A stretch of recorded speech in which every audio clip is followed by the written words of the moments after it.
Bismillahirrahmanirrahim. Assalamualaikum warahmatullahi wabarakatuh. Seperti biasa, sebelum memulai kisah ini, saya ingin berdoa buat kalian semuanya. Semoga teman-teman semua diberikan kesehatan, rezeki yang berlimpah, keluarga yang sakinah, bagi yang belum memiliki pasangan. Semoga Allah pertemukan dengan jodoh yang terbaik. Semoga persahabatan kita di channel ini tetap terjaga dengan baik. Amin ya rabbal alamin. Kali ini kita akan bercerita tentang mukjizat dan kisah Nabi Nuh. Setiap kisah Nabi yang diajarkan saat menempuh pendidikan atau pada saat diceritakan oleh orang tua pasti akan selalu terdengar menyenangkan. Kisah Nabi dan Rasul yang sering diceritakan ketika masih sekolah biasanya terdiri dari 25 Nabi dan Rasul. Selain menyenangkan, kisah para nabi dan rasul selalu memiliki nilai-nilai yang akan sangat bermanfaat bagi kehidupan sehari-hari. Bahkan bisa menambah pahala untuk diri kita sendiri. Hampir semua orang pasti sudah mengetahui kisah nabi yang terselamatkan dari banjir bandang yang cukup besar dengan membuat perahu. Bukan hanya dirinya saja yang diselamatkan, tetapi para umatnya dan hewan-hewan juga diselamatkan oleh Nabi Nuh alaihissalam. Namun, bagi mereka yang tidak mengikuti perintah dari Nabi Nuh alaihissalam akan tenggelam bersama banjir bandang yang telah direncanakan oleh Allah Subhanahu wa Ta'ala. Anak dari Nabi Nuh juga tak mempercayai akan datangnya musibah banjir bandang, hingga akhirnya dirinya harus tenggelam bersama banjir bandang itu. Nabi Nuh alaihissalam sangat dikenal dengan kesabarannya. Walaupun sudah dibenci oleh banyak orang, keteguhan ketabahan dan kesabaran hati dari Nabi Nuh alaihissalam sudah sangat teruji, karena beliau sudah berdakwah selama 950 tahun untuk mengenal Allah lebih dalam lagi. Berkat kesabaran dan keteguhan hatinya dalam mengenal Allah walaupun sudah tertimpa berbagai macam musibah, Nabi Nuh alaihissalam memperoleh gelar Ulul Azmi.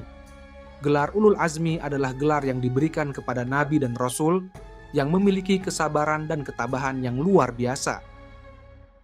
Kisah Nabi Nuh alaihissalam sudah dijelaskan dalam Al-Quran Surat Al-Ankabut ayat 14, yang artinya, "Dan sesungguhnya kami telah mengutus Nuh kepada kaumnya, maka ia tinggal di antara mereka 1000 tahun kurang 50 tahun. Maka mereka ditimpa banjir besar, dan mereka adalah orang-orang yang zalim." Kisah Nabi Nuh alaihissalam saat berdakwah. Diutusnya Nabi Nuh alaihissalam oleh Allah pada saat terjadi kekosongan di antara dua rasul atau fatrah, yang jika dibiarkan begitu saja ajaran-ajaran agama yang sudah dibawa Nabi sebelumnya akan dilupakan oleh para manusia. Apabila ajaran agama itu sudah ditinggalkan, maka para manusia kembali melakukan berbagai macam dosa, seperti melakukan maksiat, melakukan kemungkaran, dan meninggalkan amalan kebaikan. Pada masa fatrah itu, Nabi Nuh alaihissalam mendapatkan wahyu kenabian dari Allah untuk memberikan ajaran agama Islam. Pada saat itu, kaum Nabi Nuh alaihissalam tidak menyembah Allah, melainkan yang disembah adalah patung berhala yang dibuat oleh tangan para manusia atau para kaum Nabi Nuh alaihissalam. Patung-patung yang telah dibuat dan disembah itu dipercaya oleh mereka akan memberikan banyak sekali kebaikan dan manfaat. Dan mereka juga percaya bahwa patung berhala dapat menolak segala macam hal-hal buruk di kemudian hari. Berdasarkan kepercayaan kaum Nabi Nuh alaihissalam pada saat itu, patung berhala yang telah dibuat dan nama patung-patung itu berasal dari nama para ulama yang hidup di masa sebelumnya. Mereka membuat dan memberikan nama berdasarkan nama ulama terdahulu dengan alasan untuk mengenang jasa para ulama tersebut dan semangat ibadah umat terdahulu. Nama patung berhala yang dibuat oleh kaum Nabi Nuh alaihissalam yang belum mengenal Allah, seperti Wad dan Suda, Yatuk dan Nasr. Pada masa-masa kondisi suatu kaum sedang mempercayai patung berhala itu, Nabi Nuh alaihissalam diutus oleh Allah untuk meyakinkan para kaum itu agar mengikuti ajaran Allah dan tidak menyembah patung berhala. Nabi Nuh alaihissalam memiliki kemampuan yang cukup luar biasa ketika berargumentasi dengan orang lain. Hal ini dikarenakan Nabi Nuh alaihissalam memiliki akal yang cerdas dan kemampuan bicara yang santun, baik dan sabar dalam beradu argumentasi. Nabi Nuh alaihissalam yang sudah diutus oleh Allah selalu berusaha untuk meyakinkan kaumnya agar tidak lagi menyembah patung berhala dan mengajak kaumnya untuk kembali kepada ajaran Allah.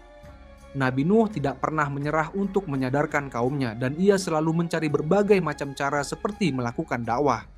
Namun, kaumnya yang tidak taat itu menolak ajakan Nabi Nuh alaihi salam. Hal ini terkandung di dalam Al-Quran surat Al-A'raf ayat 59, yang artinya, sesungguhnya kami telah mengutus Nuh kepada kaumnya, lalu ia berkata, "Wahai kaumku, sembahlah Allah, sekali-kali tak ada Tuhan bagimu selainnya. Sesungguhnya, kalau kamu tidak menyembah Allah, aku takut kamu akan ditimpa azab pada hari yang besar atau kiamat." Dakwah-dakwah Nabi Nuh alaihissalam berupa ajakan kaumnya untuk melihat dan merasakan segala hal yang ada di muka bumi ini merupakan ciptaan Allah, mulai dari matahari, bulan, dan bintang-bintang. Tak hanya itu, tumbuh-tumbuhan, hewan, dan air yang mengalir yang dapat dinikmati dan dirasakan oleh manusia, termasuk ciptaan Allah. Perubahan siang dan malam serta hal-hal yang ada di muka bumi adalah bukti nyata bahwa Allah itu benar-benar ada. Dan Tuhan yang harus disembah bukan patung berhala yang disembah. Bukan hanya memberikan bukti akan tanda kebesaran Allah, Nabi Nuh alaihissalam juga memberikan dakwah bahwa setiap amalan perbuatan yang dilakukan oleh manusia akan ada ganjarannya dari Allah. Apabila amalan perbuatan yang dilakukan berupa kebaikan dan menaati perintah Allah, maka manusia akan mendapatkan surga. Sementara itu, jika amalan perbuatan yang dilakukan berupa keburukan atau tidak menjalan perintah Allah, maka ganjarannya adalah neraka. Kesabaran, ketabahan, dan keteguhan hati Nabi Nuh alaihissalam dalam menyebarkan ajaran agama Allah melalui dakwah selalu ditolak oleh sebagian besar dari kaum Nabi Nuh. Meskipun banyak yang menolak ajaran Allah, tetapi masih ada manusia yang menerima ajakan Nabi Nuh alaihissalam untuk mengikuti ajaran Allah. Selama 950 tahun, Nabi Nuh alaihissalam selalu melakukan dakwah agar kaumnya tidak berjalan di jalan yang sesat, yang bisa merugikan diri sendiri karena diberikan azab oleh Allah. Ajakan-ajakan beliau dalam dakwahnya selalu berhubungan dengan tidak menyembah patung berhala dan kembali menyembah Allah yang Maha Esa. Dengan mengajak kaumnya untuk menyembah Allah, maka Nabi Nuh alaihissalam sangat berharap agar kaumnya kembali ke jalan yang benar dan terang. Selain itu, Nabi Nuh alaihissalam juga mengajarkan kepada kaumnya untuk selalu saling menyayangi dan saling tolong-menolong. Beliau juga sangat berjuang dengan keras agar sifat sombong yang dimiliki oleh manusia dengan kedudukan yang cukup tinggi itu, agar menghilangkan sifat-sifat buruk itu dan digantinya dengan memberikan kasih sayang. Namun, perjuangan yang telah dilakukan dengan kesabaran dan ketabahan yang telah dilakukan Nabi Nuh alaihissalam untuk menyadarkan kaumnya kembali ke jalan yang benar dan terang ternyata tetap tidak berhasil. Mayoritas kaumnya tidak percaya dengan ajakan dari Nabi Nuh alaihissalam untuk menyembah Allah dan beriman kepada Allah. Hanya ada beberapa manusia saja yang ingin menerima ajakan dari Nabi Nuh alaihissalam dan itu pun tidak sampai 100 manusia. Nabi Nuh alaihissalam membuat kapal. Setelah berjuang untuk menyadarkan kaumnya agar tidak lagi menyembah patung berhala selama ratusan tahun, bahkan hampir 1000 tahun, Nabi Nuh alaihissalam mendapatkan perintah dari Allah agar segera membuat kapal yang sangat besar yang bisa menampung manusia atau para pengikutnya dan hewan.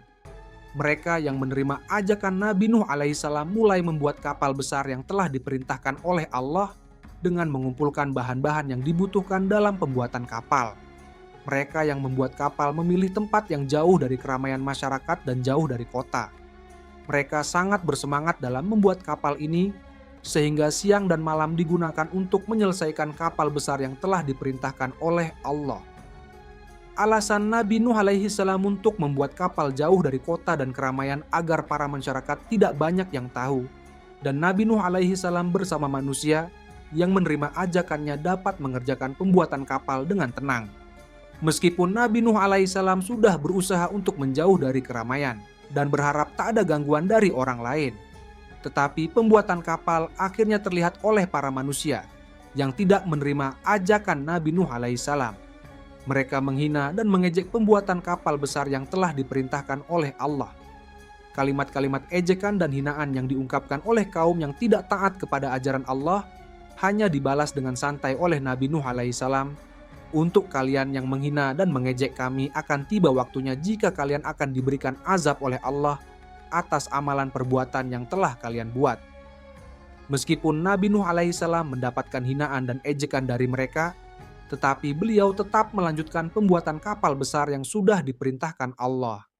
Nabi Nuh alaihissalam dan para pengikutnya tetap semangat dalam mengerjakan kapal besar, hingga pada akhirnya kapal besar itu berhasil dibuat dan mereka pun sangat senang karena sudah berhasil menjalankan perintah Allah. Banjir bandang. Ketika mereka yang menghina Nabi Nuh alaihissalam dan pengikutnya membuat kapal, sebenarnya Nabi Nuh alaihissalam sudah memberitahu kepada mereka kaum kafir bahwa akan ada banjir bandang yang sangat besar yang bisa menenggelamkan seluruh manusia. Namun, kaum kafir itu tetap tidak percaya apa yang dikatakan oleh Nabi Nuh alaihissalam. Bahkan, anak dari beliau juga tidak percaya dengan apa yang dikatakan oleh ayahnya dan lebih memilih untuk menjadi kaum kafir karena bisikan syaitan dan hasutan dari kaum kafir itu. Kapal besar itu akhirnya sudah selesai dibuat oleh Nabi Nuh alaihissalam dan para pengikutnya. Kemudian Nabi Nuh menerima wahyu dari Allah. Siap-siaplah engkau dengan kapalmu. Bila tiba perintahku dan terlihat tanda-tanda daripadaku, maka segeralah angkut bersamamu di dalam kapalmu dan kerabatmu. Dan bawalah 2 pasang dari setiap jenis makhluk yang ada di atas bumi, dan berlayarlah dengan izinku. Setelah mendapatkan wahyu dari Allah, Nabi Nuh alaihissalam menunggu suatu hari akan tiba, yaitu hari di mana hujan akan turun dengan sangat lebat dan banjir bandang akan tiba. Sebelum hari banjir bandang itu tiba, Nabi Nuh alaihissalam mengajak pengikutnya untuk bersiap-siap agar segera naik ke kapal. Hingga tibalah waktunya hujan turun dengan sangat deras, dan air pun mulai menggenangi daratan yang rendah terlebih dahulu. Perlahan-lahan air yang sudah menggenangi dataran rendah mulai naik dan menuju ke dataran tinggi. Hingga pada akhirnya air bah itu sudah mulai menggenangi seluruh daratan. Dan hanya orang-orang mukmin dan pasangan makhluk hidup saja yang ada di kapal Nabi Nuh alaihissalam saja yang berhasil selamat dari air bah yang menenggelamkan seluruh daratan. Kapal Nabi Nuh alaihissalam mulai berlayar yang diiringi dengan Bismillahi majreha wa mursaha, melewati air bah itu, dan saat berlayar terlihat para orang-orang kafir yang berusaha untuk menyelamatkan diri agar tidak terbawa air lebih jauh. Ketika sedang berlayar di tengah-tengah air bah, Nabi Nuh alaihissalam melihat putranya yang bernama Kan'an timbul tenggelam karena menerima azab dari Allah atas amalan perbuatan yang sudah dilakukan. Nabi Nuh alaihissalam sangat bersedih dengan kepergian anaknya yang meninggal dalam keadaan kafir, tidak beriman, dan belum mengenal Allah. Banjir bandang yang sudah membinasakan kaum kafir dan zalim kepada hukum Allah mulai mengalami surut. Air yang tadinya banyak tiba-tiba sudah surut dengan cepat karena diserap oleh bumi. Setelah air bah atau banjir bandang yang sudah surut, kapal Nabi Nuh alaihissalam mulai berhenti di atas bukit Judi. Kemudian para orang-orang mukmin dan makhluk hidup lainnya mulai turun dari kapal yang besar itu dan mereka selamat dari air bah. Kisah Nabi Nuh alaihissalam yang dimana air bah membinasakan seluruh kaum kafir terkandung di dalam Al-Quran surat Yunus ayat 73, yang artinya, kemudian mereka mendustakannya yaitu Nuh, lalu kami selamatkan dia dan orang yang bersamanya di dalam kapal. Dan kami jadikan mereka itu khalifah dan kami tenggelamkan orang yang mendustakan ayat-ayat kami. Maka perhatikanlah bagaimana kesudahan orang-orang yang diberi peringatan itu. Nilai-nilai kehidupan dari kisah Nabi Nuh alaihi salam. Dari kisah Nabi Nuh alaihi salam ini terdapat beberapa nilai-nilai yang bisa dijadikan pedoman dalam hidup kita. Berikut ini nilai-nilai kehidupan dari kisah Nabi Nuh alaihi salam. 1. Kesabaran dan ketabahan di jalan Allah. Nabi Nuh alaihi salam yang sudah melakukan dakwah kepada kaum kafir dan zalim selama 950 tahun ini menunjukkan kesabaran dan ketabahan untuk menyebarkan ajaran agama Allah. Berkat kesabaran dan ketabahan itu, Nabi Nuh alaihi salam diberi gelar ulul azmi. Sifat kesabaran dan ketabahan dalam menyebarkan kebaikan walaupun sering diejek dan dihina oleh orang lain, sangat baik untuk dimiliki oleh diri kita. Dengan kesabaran dan ketabahan, kita akan kuat dalam menghadapi segala macam cobaan atau ujian kehidupan. 2. Bijaksana. Setiap keputusan yang diambil oleh Nabi Nuh alaihissalam selalu penuh dengan pertimbangan. Beliau selalu meminta petunjuk kepada Allah sebelum menentukan sebuah keputusan agar keputusan yang diambil tidak salah dan berada di jalan yang benar. Begitu juga dengan diri kita, sebaiknya setiap ingin mengambil keputusan selalu memohon kepada Allah agar diberikan petunjuk, sehingga keputusan yang diambil dapat membuat diri kita tenang. 3. Membela mereka yang miskin, tertindas, dan lemah. Nabi Nuh alaihissalam selalu memberikan bantuan kepada mereka yang miskin, lemah, dan tertindas. Amalan kebaikan ini perlu dimiliki oleh diri kita agar banyak orang yang terbantu dan terhindar dari hal-hal yang dapat menindas dirinya, sehingga suatu kehidupan semakin bahagia. Selain itu, membantu orang lain bisa menambah pahala untuk diri kita. 4. Selalu bersyukur. Nabi Nuh alaihissalam selalu bersyukur terhadap keadaan yang diterima oleh dirinya, yang selalu dihina dan diejek oleh kaum kafir. Dari kisah Nabi Nuh alaihissalam kita dapat belajar bahwa hidup itu harus penuh dengan rasa syukur, agar kehidupan menjadi lebih tenang dan lebih mementingkan untuk melakukan hal-hal yang sudah diperintahkan oleh Allah. Nabi Nuh alaihissalam adalah juga salah satu nabi dari nabi yang bergelar ulul azmi, yaitu nabi yang memiliki kesabaran, ketabahan, dan keteguhan hati yang luar biasa. Dan mereka adalah nabi yang paling sulit ujiannya. Pada masa ini adalah awal mula manusia menyembah berhala. Mukjizat Nabi Nuh. 1. Umur panjang hingga 950 tahun. 2. Mampu membuat bahtera yang besar dan kokoh. 3. Selamat dari azab dan menjadi nenek moyang dari umat manusia. Apa yang dimaksud dengan mukjizat itu? Mukjizat adalah keadaan yang luar biasa, sampai tidak dapat dijangkau dengan akal sehat atau nalar. Pengertian mukjizat berasal dari unsur mengalahkan atau melemahkan di dalam agama Islam. Mukjizat adalah sesuatu yang diberikan oleh Allah Subhanahu wa Ta'ala kepada orang yang terpilih. Itulah kisah dari Nabi Nuh alaihissalam dan para pengikutnya untuk membuat kapal besar agar terhindar air bah yang membinasakan orang-orang kafir dan zalim. Dari kisah itu juga terdapat nilai-nilai kehidupan yang dapat kita ambil. Jadi tanamkan nilai-nilai kehidupan dari kisah Nabi Nuh alaihissalam agar hidup menjadi lebih tenang. Semoga bermanfaat. Amin ya rabbal alamin. Terima kasih dan sampai jumpa. Oh ya teman-teman, selanjutnya kita cerita kisahnya siapa ya? Silahkan tulis di komentar ya.